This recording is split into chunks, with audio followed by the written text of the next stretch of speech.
Welcome to the Deep Leadership Podcast. Today I'm joined by Samantha Brown. Sam is an author, educator, editor, and military spouse, specifically a Navy submarine spouse. She is the author of a brand new book called Subwife, a memoir from the homefront. I wanted to get her on the show to talk about her new book, her experiences as a military spouse, and the process of writing this amazing book. So Sam, welcome to the show. Thank you. Well, congratulations on the new book. I wanted to get you on the show to talk about it. So before we dive into the book, tell us a little bit about your background. How did you end up finding yourself in the role of a submarine spouse? Well, like a lot of unexpected stories, it started with there was this guy. I actually met my husband when we were about 11 or 12 years old. We've known each other since the sixth grade. In high school, we had always math classes together. We always had our math classes together. We became friends. And before you know it, we actually just yesterday celebrated 7 years married. Wow. We hit it off. And I always knew the Navy was part of his future, but it took me several years to realize that I was also part of that future. And it took me many more years up until probably present day to understand that, we were going to have to coexist in that way. Yeah, it's an interesting role. I think, military spouses play an important part of any service member's life. And whether it's the wife that's being deployed, the husband being deployed, whoever stays home has a really important role to play. And I think sometimes it's underappreciated. But I would say a submarine spouse is a very unique role, mostly because the level of contact is so low. At least it was in my days. I've probably gotten a little bit better, but still. You're pretty much separated from your husband for long periods of time, and that is an interesting, especially as a newlywed. Your husband deploys. I mean, it's amazing what you have to go through, and that's what I was going to say.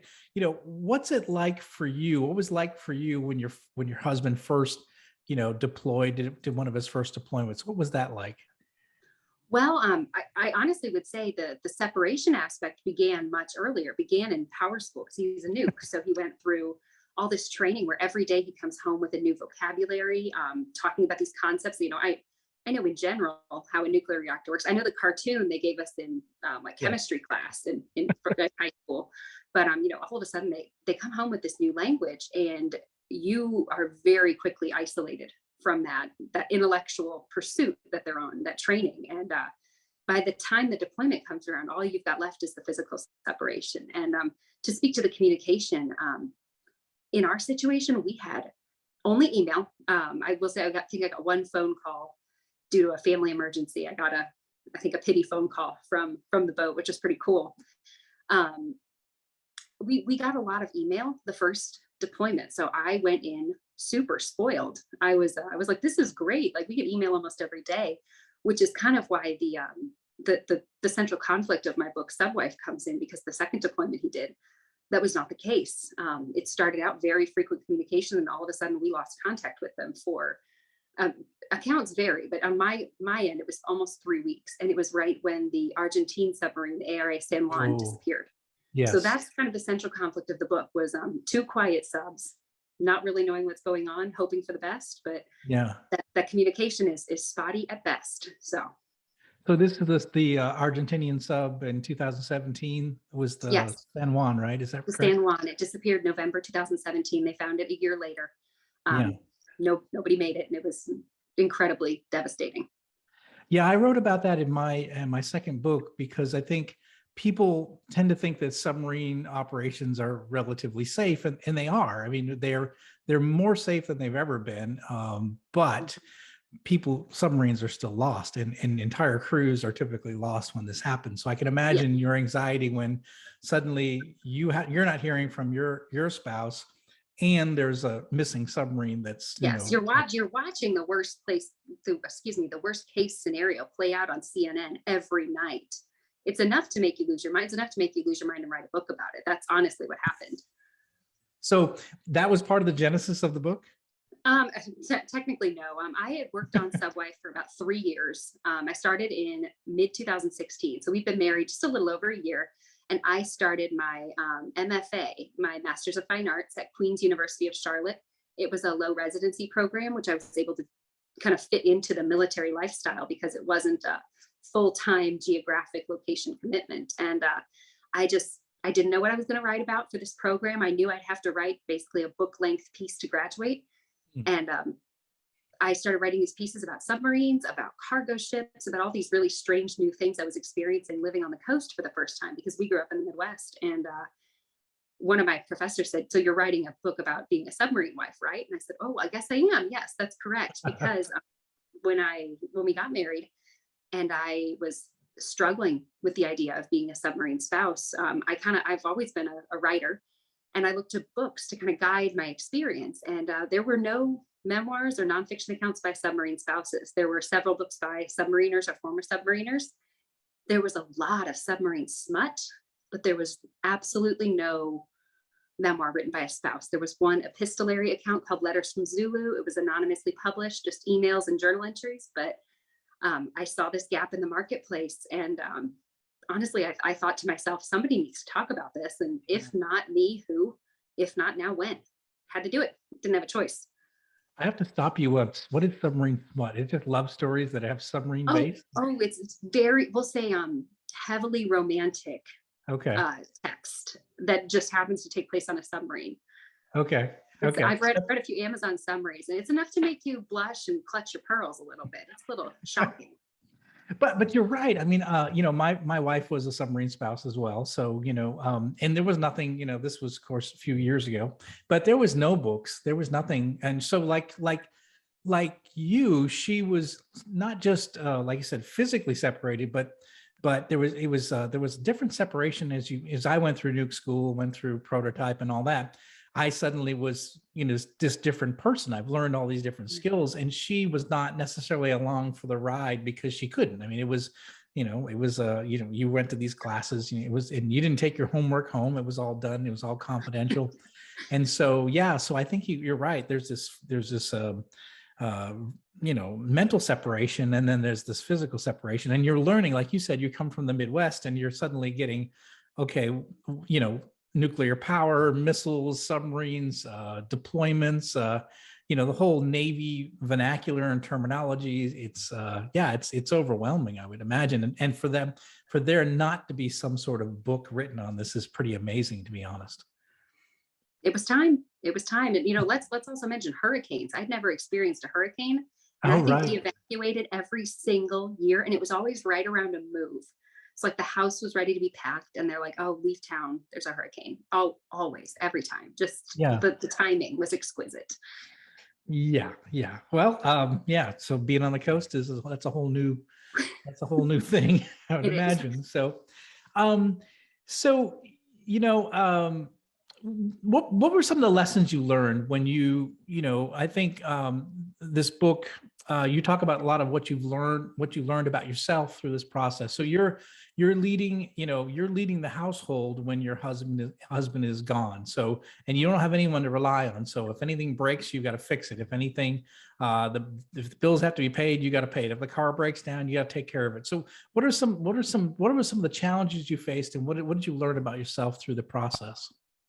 Well, I did just out myself on one of them. Hurricanes, evacuating from hurricanes solo. Yes. During a PCS was super exciting. But that process, plus just doing the daily difficult work of that it would be difficult if I weren't a submarine spouse. I was certifying as a teacher in Florida, and I did not have an education degree. So I was doing like about 200 hours of coursework at some, just spaced out over about a year and a half to get by. But there's kind of I would never consider myself a resilient person. I crumble at the drop of a hat. I mean, I will break down quickly. But I think what being a submarine spouse taught me, and going through the emergencies, the hurricanes, the breakdowns. I think our air conditioner broke every 3 months in Florida. That despite the fact that I am not a resilient or gritty person, that I still had this well of strength, of resilience, I guess, that I didn't know was there. And situation forces it, and it's still there. And just because you break down, just because you struggle, does not mean you are not still doing the work. Just because you struggle doesn't mean you're not succeeding. And that was for me the major lesson. That, and as alone as you do feel as a as a submarine spouse often, especially in that gulf between you and the sailor, the gulf between what you can and can't tell your family back home or your more civilian friends. You really learn from the example of the other wives, the older wives who've done it before. Our wardroom was incredible. There was not a person in that room who caused any of, the drama you hear about. It was non-existent. It was the most supportive environment. I could not have gotten a better group of women to learn from. And I say women because I think we had 2 or 3 husbands at the time, but they were involved in their own careers. So the wardroom that I experienced was a group of about 8 women, and just incredible people who had their own hopes and dreams and desires outside of the Navy, and yet still managed to show up every day for themselves, for their kids, for the sailors. And just learning from their example and learning how to fall apart and stay together at the same time was invaluable. Yeah, it's I don't think people realize the impact that or the importance the Navy spouse is, and I think that and like you said, and the same thing my wife experiences, that the wardroom came together, and the spouses of the wardroom came together, and they sort of supported each other, and they kept each other sane. They they network with each other. How do you get this fixed, or what, we've got this problem, what do you deal with? So I mean, just having that support mechanism is huge, because you really don't have you're pretty much, like you said, alone, dealing with all these problems. So tell us a little bit about the book. What are the elements that you go through in the book and through this journey?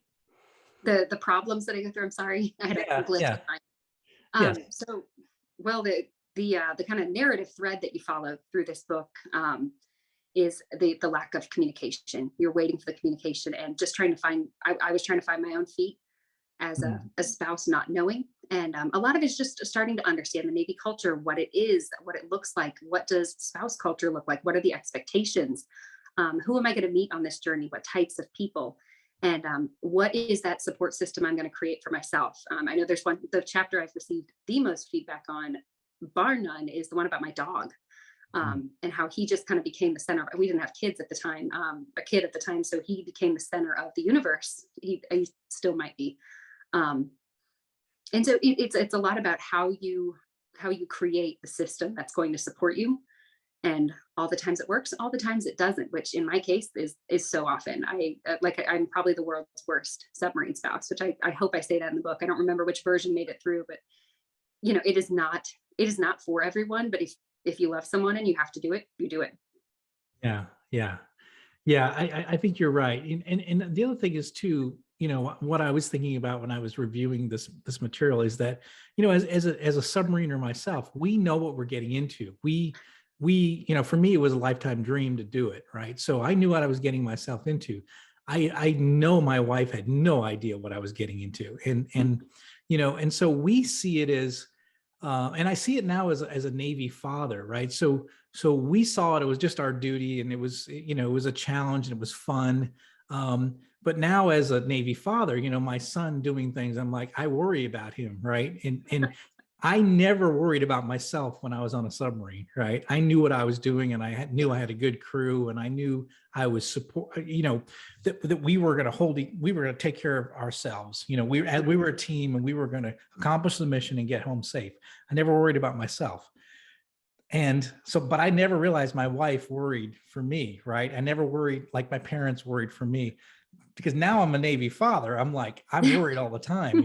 Welcome to the other side. Exactly. Welcome. So now I see what it's like to be on the other side. So, so I think that's something that people don't really talk about, is the role that families play in not really knowing what's going on. Like you said, the lack of communication being a big part of it.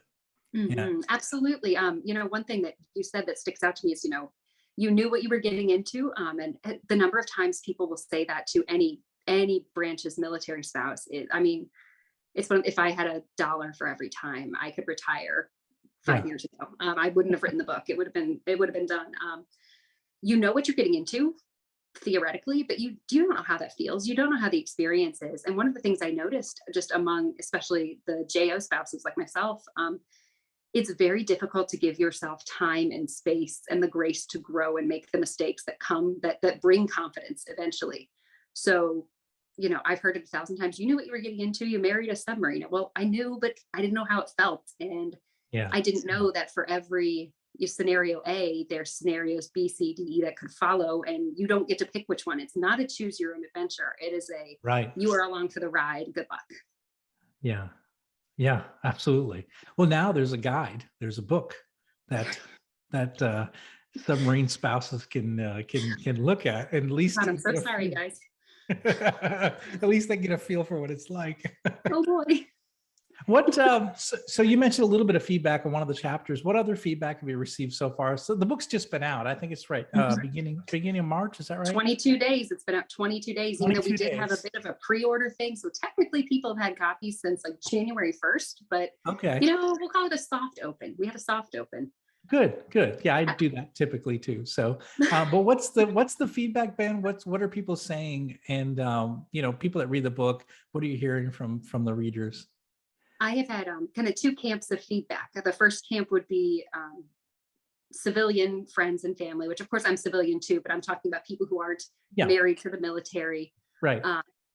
A lot of I had no idea this is what it was like. I didn't even consider this to be an option. I had no idea, a lot of eye-opening experience, but by far and large, the most important feedback and the most incredible feedback I've gotten are other submarine spouses, both brand new ones who have been spouses for 20, 30 years, people I know, people I don't, saying that they felt validated after reading the book, that they felt like I got the experience right, that I nailed some of the big fears, the big worries, the just kind of the strange experience of being in this, almost love triangle with your spouse and their submarine. Hearing that they felt I got it right is the best feedback that I could get, because as a writer, you don't really share that part of it too openly with other people. I was not able to get a lot of beta readers who were submarine spouses. That just wasn't the expertise. So hearing that they thought I got it right was a huge sigh of relief, because that is the last thing I want to do, is portray it wrong, get it wrong, where someone say, you are literally the only person who had that exact experience. You screwed up, So it's been very incredible. The conversations I've had because of this book with other spouses are super empowering, honestly. It gives me a lot of hope for the future of military spouses. And I'm really hoping that more books come out about this from any branch of the military, but, with obvious bias, submarines as well. Yeah, I agree 100%. I think this is really important. One thing I wanted to ask you is, this is a leadership podcast, and I imagine a lot of listeners are listening to this, and they have spouses at home that are supporting them on their mission, whether they're a business leader, a military leader, they're an entrepreneur, and they've got a spouse at home, supporting them on their mission. And the question I have for you is like, what can leaders do to make sure they meet the needs of their supporting spouse? What can leaders take away from this? Every relationship is different. Every partnership has its own ebb and flow and needs. I think time and conversation are two important things. I think there needs to be honest conversation between spouses about what do you need versus what do I need, and acknowledging that sometimes someone's needs are going to take priority, but then acknowledging that and getting back to a place where someone else can have their needs met later. And I think the biggest way to do that is the gift of time, giving time together, or time for maybe the supporting spouse to pursue their own needs, or to, take a break at some point, because it is kind of a go, go, go constant. And sometimes you don't realize how worn out you are until it's all over, or until it's too late, until you're burned out. And I think having those open, honest, if not a little bit brutal conversations about needs and what needs are being met and which ones are not, is really important in supporting a supporting spouse, because we can't do it alone either. We do it for the good of the family, but that doesn't mean we don't also need those gifts. So for us, the gift of time together, time apart, and meaningful time is really what I would advise anybody else to do. So make sure not to overlook that critical time, together. Exactly. Because I even, as a business leader myself, I traveled all over the world, and I was gone all the time. I was in Europe every other week, for example, and my wife was home with young children, and so even though we weren't separated by an ocean, this time it was very similar in that I was traveling, she was home, with the children. She didn't work, so she raised our children. But yeah, I think it's a supporting role. It's a supporting spouse, just like a military spouse would be, in terms of you know being home, and husband's gone, or wife is gone somewhere, doing these exotic things. Sounds exotic. I'm in Sweden somewhere, but I'm sitting in a conference room. It wasn't that much But fun, an but exotic conference room, a an Swedish exotic conference room, that's very Swedish. exciting. And Exactly. But yeah, I think the time is a big part of it. I was going to ask you too. I know with my wife, I would come back from deployment, and like I'd want to take back control of like the normal household duties, like pay the bills. And so did you have to resolve conflict in that, like who was in charge, like when your husband came back from deployment? So I remember verbatim very few lines from my book, like word for word, but one of them is, the marriage is never in more danger than in the early days of homecoming. Yes. Man, because man, you are so excited to see them again, Right. but they come home and, I'm sorry, you're a stranger. You are a stranger in the house. The number Yeah. of times I got startled because my husband would walk into the room while I was, not remembering that he was there, was I probably developed a heart condition from it. It was just you do get territorial, like, hey, I did this by myself for so long. Now you That's want to it. come, take Yeah. it over. Like, I was doing great. Yeah. Never mind that everything broke. We were fine over here. And it does take a little time to work back into that. And I noticed that transition. I was not prepared for it even more when he transitioned from sea tour to shore duty. Because Yeah. then, and right when ours happened, right about when COVID hit, we were just a couple months. We came to Kansas here, and then COVID happened. So all of a sudden, it's like, not only are you home, you're home, you are stuck home. Yeah. So Yeah. there was a lot of redivision of labor and reevaluation of roles within the home. That was a growing pain for the ages. I will remember that for a long time. I no, I said we had the same challenge when I get out of the military, because I was on a brand new submarine, and we were gone all the time. And so in the 4 years that I was I was on the USS Tennessee. I was under the ocean two of those years. So spent a lot of time at sea. And when I got out, got a job in corporate, and we're like, okay, now it's just you and me, and we're out of the Navy. And it was, and we actually said that to ourselves, like, are we going to be able to survive now being together? Because we've always been apart. So that's kind of an interesting, it was a challenge, in the beginning, because like you said, we're stepping on each other, and whose role is, and whose responsibility is what, and just trying to figure out, yeah, Well, working through that. it's so cliche. Who does the remote belong to and when? Who does that TV remote truly belong to? That was I've never been territorial about TV, but man, he came home and stayed home, and I was like, wait a minute, when do I get to watch Yes. my shows? Yes. Because you've taken over the remote. Yeah, you mentioned dogs. When I before deployment, my dogs were not allowed. My dog was not allowed on the couch or on the furniture. But when I came back, the dog was very comfortable to be on the couch or on the bed, and because again, it was her companion while I was gone. Oh yeah, I mean, I was gonna say, I know how this story ends. I know how every story, the dog wasn't allowed on the X. I know how that ends. Then I Right. deployed. Then I think my husband started shift work when our dog was like 4 or 5 months old. That was it. We have a king size bed now because of our dog, who was supposed to be super little, and he's 80 pounds now. So, we got a horse. Oops. You thought it was a dog. You got a horse. Surprise.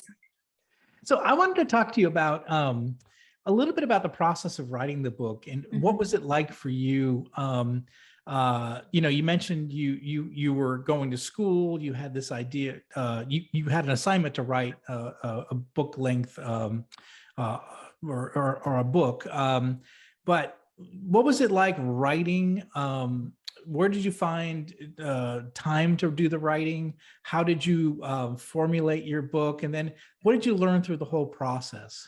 Oh, well, writing the book itself, it was, like I mentioned before, it was my master's thesis. So I took Okay. about 2 years to write what you see in the published version is about 60% of what I turned in for my Okay. thesis. My thesis was originally an essay collection called Subwife, same thing.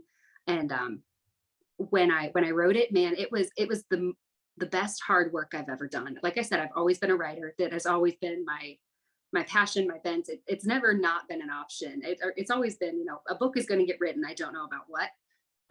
There's never been another option. Just like my husband, there's never been another option but to serve. This is who we are. This is what we do.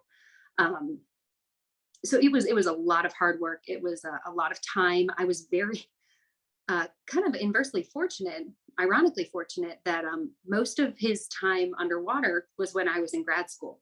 So time when I normally would have spent with him, traveling or doing stuff, I was camped out at my house writing. I would go to libraries, coffee shops. We lived walking distance to a lot of those. And I spent a lot of time inside, hiding from the Florida sun, making sure this book got written and got written well. And my program was a workshop-based program. So every month or so, plus twice a year, I would do intensive workshops on everything I'd written. So groups of 3 to 8 people would read my work and give me feedback, and we would trade feedback. So it was a very intense program. But when you're doing something you love, that you are passionate about, it does not feel like work for even half a second. So the book, as you see it, is about 60% of that. Plus, I got an agent through my program after I graduated. Her name is Tracy Crow. She's an incredible, intimidating human. She is she's a force of nature. And she looked at my book and said, I like this. I want to publish this, but you need to make it commercial. It can't be an academic thesis.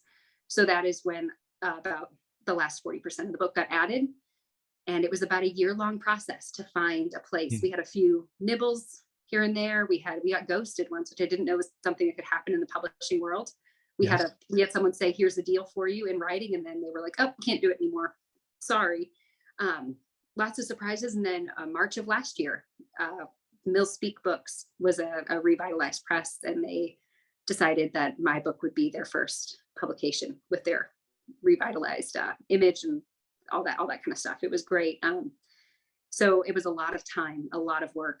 I know I took a year break in there because I had a baby and I couldn't think straight I still can't think straight. I'm going to rescind that comment. I still cannot think straight, but I've learned to think around that. And it was a lot of work, a lot of time, but worth every minute of it. So you said you write in different places. Just kind of curious about. So you wrote in coffee shops. I assume at your house. Yes. Where did you find the best place to write? Oh, that's a fun question, because I also love to swim. I swim laps. I probably get the most writing done in my head while I'm swimming laps. Yes. Yeah. So I'll write it in my head, and then I jump out of the pool at the end. I type notes on my phone, and then I put them away, and I hope they make sense later. So I probably get the most work done there. But it's whenever I have the time and the place. I love to be out of my house now, but that is definitely a COVID thing. Yeah. But it's funny because I always dreamed that being an author would be like being in a cabin, like in the mountains, and I'd have my 2 golden retrievers by my feet, and I would have this nice, beautiful setup, and I would drink coffee and just be isolated for months and just write a book. But that was nothing like what it was like. I mean, as a business, I'm a business owner and a CEO of a company. I was writing. I was on a plane to China, and I'm and writing a chapter on the plane to China, or on my lunch breaks at work and things like that. So anytime I found time, I would just put not pen to paper, but keyboard. I remember being at a friend's Super Bowl party that Doug was deployed, and friend of ours, one of the subwives, had a Super Bowl party, and I was super close to a deadline. I was like hours away, and I brought my laptop. I sat on her floor and I ate nachos and wrote probably 10 pages of this book because I was on a deadline. And I remember her dog just like sat on my lap while I was doing it. I'm like, okay, you are not in the way at all. Nothing is impeding me. I'm going to get this done. I love that. It is not glamorous, but I do have the cabin in the woods pipe dream too. It's a nice pipe dream. It doesn't exist though. I think, or maybe for a few people, but no, they're not real. I don't believe them. I wanted to ask you about this as a writer. So I had a friend of mine that wrote a book called The Business Book Bible. It's about how to write a business book, but it's a really excellent book. But he talks about in that book, the muse and the critic. So it's the 2 people on both your shoulders. The muse is just like the words are flowing. It feels great. You're writing tons of words. It's all coming together. And then the critic is on the other shoulder saying, no one's going to read this. This is silly. This is a silly argument. This is common sense. Nobody's going to care about this. Did you face any of the muse and the critic as you're writing, or is that was not a challenge for you?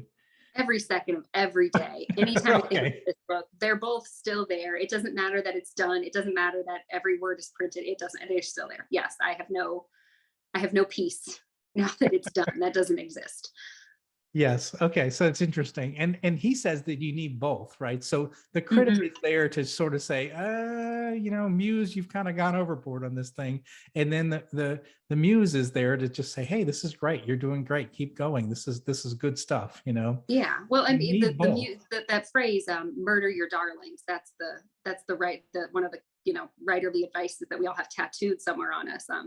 Yeah. The darlings is the muse, and the critic is the murderer. You Yeah. sometimes you have to do it.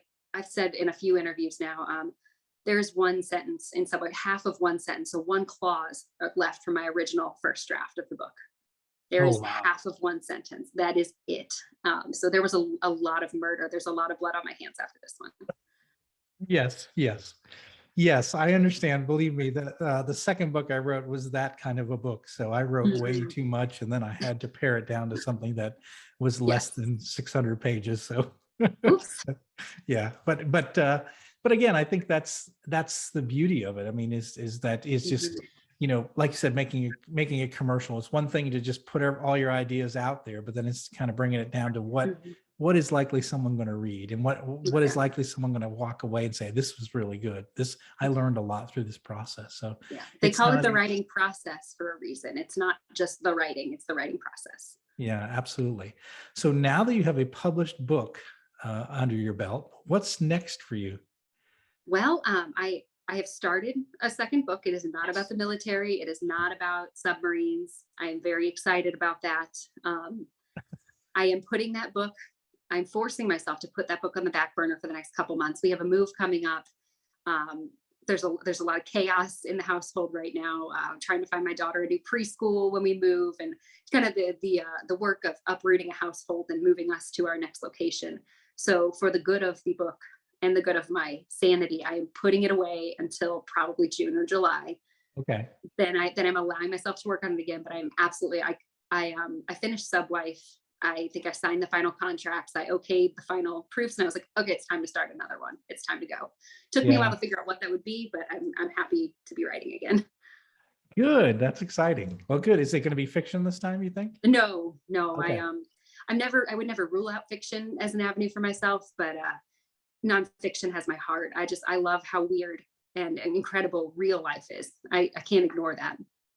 Yeah, I'm the same way, but a good friend of mine who's written 2 nonfiction books. He was in the Air Force, and now he just wrote his first fiction book, and it's amazing. I was reading it on my flight to Chicago. He's done an amazing job writing his first fiction novel. So, but it's based on his his experiences in the Air Force. So it's very Mhm. interesting. So he's done a really good job. So, but I don't know. I don't know if Yeah. fiction's down my. I think you have to get bitten by the bug. I really think I it think has to get so. to you, and you have to get it. I think you have to be open to it. It's tough. Fiction is tough. It's such a big market. It's hard to get fiction out in the world.